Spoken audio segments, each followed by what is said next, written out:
A través de este video tutorial vamos a aprender cómo crear una tabla dinámica.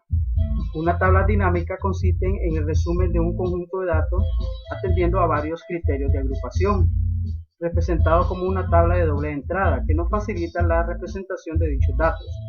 Es dinámica porque nos permite ir obteniendo diferentes totales, filtrando datos, combinando la representación de los datos, visualizando o no los datos de origen, etc.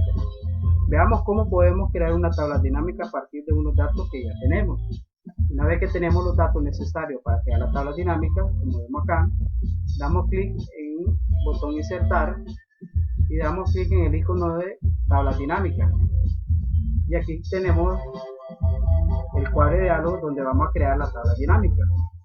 Seleccionar una tabla de rango. Aquí tenemos que automáticamente aparece seleccionado toda la base de datos que tenemos los datos. Si no apareciera seleccionado, entonces nosotros la seleccionamos. Después vamos a elegir dónde quiero que mi tabla dinámica aparezca.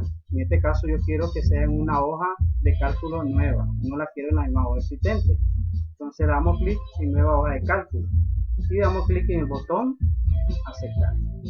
Entonces vemos que esta es la sección donde van a aparecer los datos de la tabla dinámica. Y aquí tenemos los valores para que se creen las tablas dinámicas. Entonces vamos a seleccionar cada uno de los valores, dándole clic a cada uno de ellos, dándole un check. Y vemos que aquí tenemos ya la tabla dinámica. Pero así como está no tiene sentido. Vamos a ubicar los valores en los lugares que les corresponden.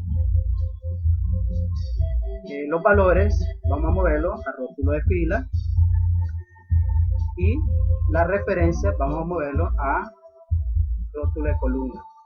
Y como vemos aquí ya tenemos la tabla dinámica. Tenemos un resumen de cada uno de los meses, de enero, febrero, hasta el último mes que sería abril y junio, según el orden de la tabla que tenemos. Entonces, y tenemos también el total, la suma cantidad, la suma de importe y el suma total por cada uno de los meses, y al final tenemos un total general. De esta forma es que hemos creado una tabla dinámica. Como vemos es bastante sencillo y hemos aprendido a través de este video tutorial cómo crear esta tabla dinámica.